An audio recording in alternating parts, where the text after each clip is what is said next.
ठीक है, तो रिलेटेड नहीं है, आपने टाइम समय, ठीक है, किस समय में क्या करना है, that is very very important in the classroom. ठीक, तो उसके लिए how to make your lesson interesting, मुझे किस एग्जाम्पल को कब कोट करना है क्लास में, किस एग्जाम्पल को मैंने कब मैंने अपनी टीचिंग एड यूज करनी है, कब मैंने अपने आगे पे एक स्किल करेंगे उद्दीपन परिवर्तन कौशल, स्किल ऑफ स्टिमुलस वेरिएशन, कब मैंने अपने जेस्चर्स को किस तरह से यूज करना है, कब मैंने क्लास में मूव करना है, कब मैंने क्लास में मूव नहीं करना है, ये वो सारी चीजें होंगी जो आपके लेसन को अति अधिक रोचक बनाने में और बच्चों को आगे पढ़ने के लिए अभिप्रेरित करने में आपकी सहायक होंगी। ठीक है, दिखने में it's quite simple, interesting for the people, लेकिन how to build up the interest is the most important thing. और इसके लिए बच्चों को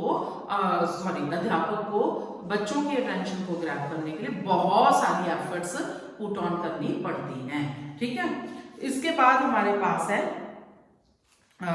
विद्यार्थियों के बोध का परीक्षण। ठीक है, the testing the knowledge of students, विद्यार्थियों के बोध का परीक्षण, टेस्टिंग नॉलेज ऑफ पीपल।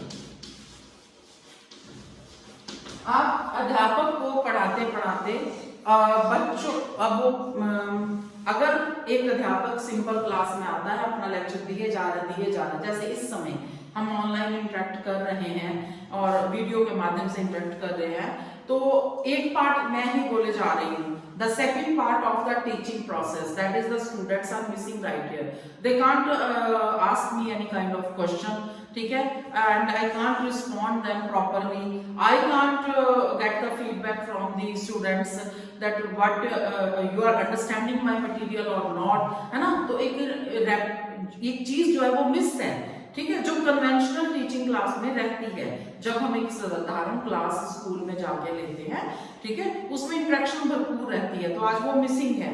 तो यहाँ पर उसी की अभी हम बात करें, टेस्टिंग द नॉलेज। बहुत जरूरी है कि अध्यापक जो है वो पढ़ाते पढ़ाते बच्चों के साथ इंटरेक्ट करे। ठीक है, अब इसके लिए उसके हाथ में क्या है, बच्चों की नॉलेज को टेस्ट करने के लिए अध्यापक के हाथ में क्या हथियार है, what kind of weapon he or she have in hand.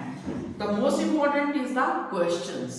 ठीक है, प्रश्न, चाहे वो प्रश्न, देखिए प्रश्न के दो विधियां हैं, चाहे वो प्रश्न जो है अध्यापक के द्वारा बच्चों को पूछे गए हों या फिर बच्चों के द्वारा अध्यापक को पूछे गए हों। ठीक है, स्टिमुलस वेरिएशन में हम 3 तरह की इंटरेक्शन पढ़ेंगे आगे चल के, अभी यहाँ जरूरत नहीं है। That is interaction between the teacher and the people, number 1, people and the teacher, number 2, and people and the people, number 3। तो 3 types of interactions will be there in the classroom.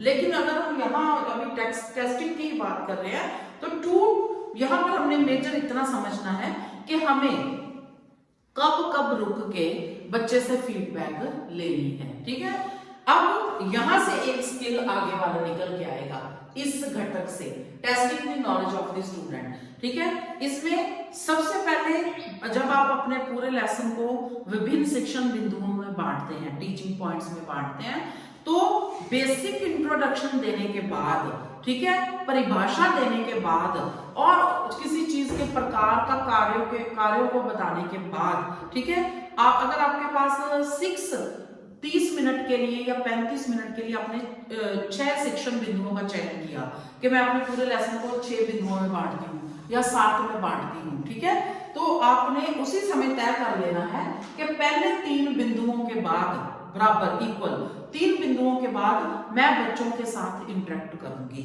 बच्चों से फीडबैक लूंगी। ठीक है, किसके माध्यम से, प्रश्नों के माध्यम से। ठीक है, प्रश्न कहां से होंगे, पहले प्रश्न थे प्रीवियस नॉलेज टेस्टिंग में, बिल्कुल बेसिक नॉलेज जो बच्चे को पहले से पता थी। ठीक है, अब प्रश्न कैसे होंगे, जो आपने 3 पॉइंट पढ़ाए हैं अभी तक, ठीक है, उससे रिलेटेड क्वेश्चंस, और क्वेश्चंस जो है उनकी स्ट्रेंथ कैसी होगी, वो क्वेश्चन जो है बड़े इजी क्वेश्चन होने चाहिए। इजी इन द सेंस मैंने पढ़ाया मिट्टी क्या है, मिट्टी को परिभाषित करें और उसके विभिन्न प्रकारों के बारे में बताएं। ठीक है, ये हमारा लेसन था। इसके पहले 3 पॉइंट क्या थे? मृदा को परिभाषित करें, मृदा क्या होती है। ठीक है, और उसके लिए मैंने मृदा बच्चों एक तकनीकी शब्द है, मृदा को सरल भाषा में मिट्टी कहते हैं। ठीक है, तो अगर मैं बजाय ये प्रश्न पूछने के इन बिटवीन कि बच्चों मृदा को परिभाषित करें, क्योंकि अभी अभी टीचर ने पढ़ाया है, बच्चे अभी अभी मृदा को परिभाषित नहीं कर पाएंगे प्रॉपरली, तो इजी क्वेश्चन क्या पूछ सकते हैं बच्चों को अभी प्रेरित करने के लिए? बच्चों, मृदा एक तकनीकी शब्द है, मृदा को सरल भाषा में क्या कहते हैं? ठीक है, या मिट्टी जिसे हम साधारण शब्दों में प्रयोग करते हैं, इस शब्द को मिट्टी का तकनीकी शब्द क्या है जिसे मृदा भी कहते हैं। तो ये एक इजी क्वेश्चन है। मैंने ये क्वेश्चन पूछना वाजिब नहीं समझा कि मृदा को परिभाषा 4 लाइनों की सटीक परिभाषा होती है। ठीक है, वो बच्चा तभी उत्तर दे पाएगा जब वो घर जाएगा, उस पूरे लेसन को रिवाइज करेगा, क्योंकि आज ही उसने पढ़ा है। तो technically you can't ask the complex और complicated question right here in the classroom when you are teaching the lesson. ठीक है, उसके लिए शब्दों, क्योंकि मेरा मोटिव क्या है, देखिए प्रश्न पूछने का क्या मोटिव है? एक तो बच्चा ध्यान दे, मुझे पता चल जाए कि वो सुन भी रहा है मेरी बात। दूसरा, क्या उसे समझ आ रही है। तीसरा, छोटी बेसिक चीजें हर बच्चे को समझ आ रही हैं। और तीसरा कि बच्चा जो है वो, जब मैं पूछूंगी ना मृदा को क्या कहते हैं, मिट्टी, जब वो उठ के उत्तर दे देगा मिट्टी, तो वो आंतरिक रूप से भी प्रेरित होगा। मैं बोलूंगी शाबाश, बहुत अच्छे। ठीक है, तो बच्चा अभी प्रेरित हो गया आगे को पढ़ने के लिए। अगर मैं उसको पूछ लूंगी मिट्टी को परिभाषित करें, उसको आना नहीं, मैडम ने डांटना है, तू पढ़, तेरा ध्यान नहीं है, तू यहाँ करने क्या आता है, 3-4 और बातें सुनाई, तो बच्चा जो है वो आगे की स्टडी में भी बिल्कुल इंटरेस्ट नहीं होगा और वो दब्बू बन के बैठ जाएगा।